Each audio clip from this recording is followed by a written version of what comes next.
Hey everyone, it's Johnny. I'm the person behind all those sound tests on my channel, and I finally decided to film a video. I'll be filming 4 boards in particular for this one: the Monsgeek M1, the NK87 Alu Edition Round 1, and the Scarlet TKL in Lavender and Navy. Making this video not only to shout about these boards, but also my preferences and my reasoning behind what I do to them. And the only mods I've allowed myself for this video are the force break mod, stabilizer stickers, and polyfill. So to go over the boards really briefly, the Monsgeek M1 is a cheaper entry into the space that the NK87 Round 1 and the Scarlet TKL couldn't really compete with back at the time they were released. The NK87 Round 1 that I'll be working with is pretty much what the space looked like just a few years ago, where tray mount was pretty much the way to go. But I guess NK87 was trying to break into the space at the time with, hey, this is aluminum. Though the original price of $285 was quite steep. I copped it for what, $75? So I think that's a lot better of a deal for a tray mount board. And lastly, I'm working with 2 Scarlet TKLs. They were at the time a very valuable prospect in terms of value because, hey, we do top mount and O-ring mount at the same time for a board, which is actually being seen a lot more, thankfully, because consumer ought to have more variety, right? More bang for your buck, more experimentation. But I think the biggest thing that the community probably didn't emphasize as much at the time is the availability of the dual mount. So that's actually what I'll be doing in this video to get everything sounding nice for the Scarlet TKL, because quite frankly it can use some work there. It's on clearance for, I believe, $160, which is killer deal for it. So with that all being said, let's start with the M1.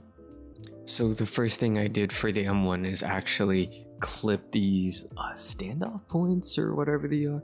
I figured it would help with flex, and whoop-de-doo it did in the end.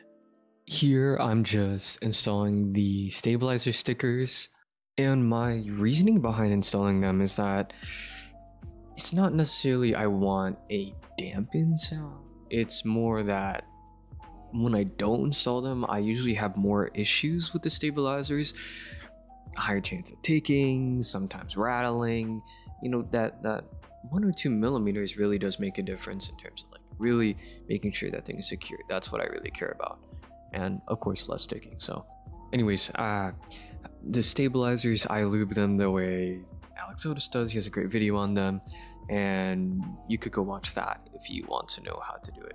His method has worked for me flawlessly, to be honest. And don't forget the 205 grade 0 syringe. You can pick them up from anywhere. I think the Kiko has, the Key Company should have some in stock. Here I'm beginning to install the switches, as always for hot swap PCBs, which these all are. Make sure the pins are straight before putting them in. Have a pair of tweezers, make sure you can straighten them out. It's pretty straightforward from there. Do the 4 corners so that plate doesn't go up and down. But more importantly, if you work with a plastic plate, just have a plate fork, like I'm doing right here. So up next is the force break mod. The idea behind it is put a thin gasket or a thin tape, and what you're going to do is install this around where the screw points are. Okay, so one on each side, or if there's more room, you know, left, right, up, down. Just basically break any contact between the metal that can cause ringing, and M1 was known to do that, so I took my due diligence using these stickers provided from the staplers I used and install them around all the screw points. I decided to do the force break mod for the weight as well because I got really concerned with when I put the weights back on the side weights, they kept shaking a lot. So I just thought, okay, this might cause ringing, and it doesn't take that much time to force break it, so went ahead and did that as well. The final touch I decided to do for the M1 is polyfill. I wasn't a fan of using the case foam or the plate foam, primarily because it changes the sound signature a little too much for my liking, I wanted to hear the board by itself, because in theory it's a good design, right? So it shouldn't need the foams to sound good. And polyfill, all it does is take out hollowness and case resonance. So polyfill and voice break should allow the board to perform the best it can.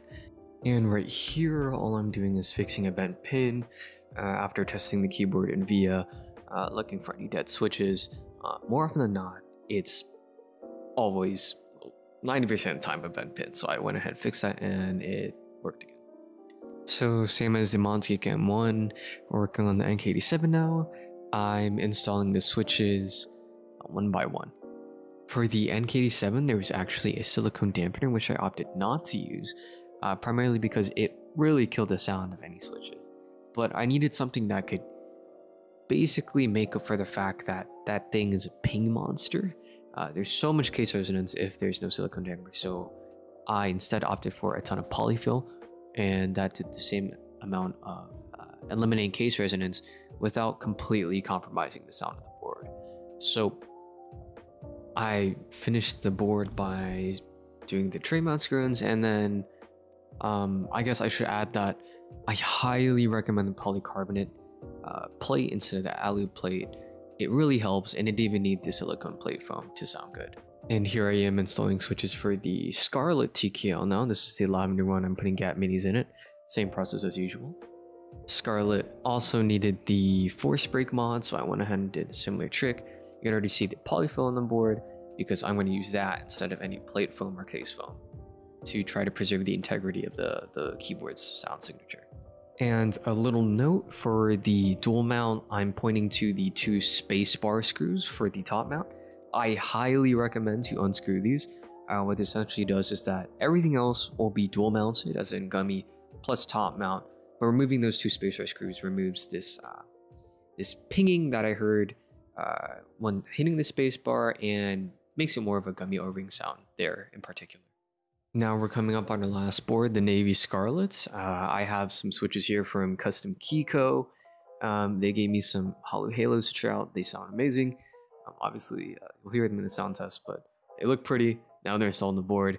I don't know, just really, really good. And surprisingly, they, even in O-ring amount, still lean towards a deeper pitch, more, quote, thocky sound. And I guess you'll hear that when I hit the alphas. The spacebar is still very ringy because it's in a, sorry, not ringy, but it's high pitched because of the O-ring mount. But yeah, just amazing, amazing for its price.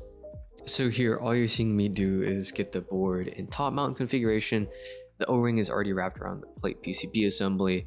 I'm just trying to clear up space for the top mount screws to go in. And here you're gonna see me attempt to push in the O-ring a little more. It's supposed to sit pretty flush with where the O-ring posts are. So I just use keycap puller, push it in a little bit, and fixed it right up.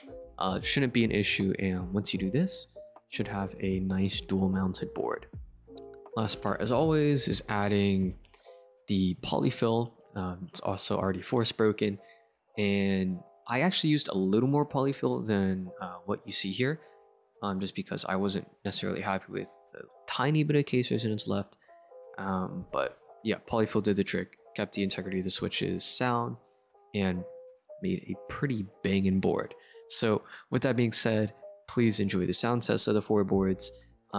They will all get their own video, and I'll provide links for everything I got, and you know, how to do this for yourself. So yeah, please enjoy.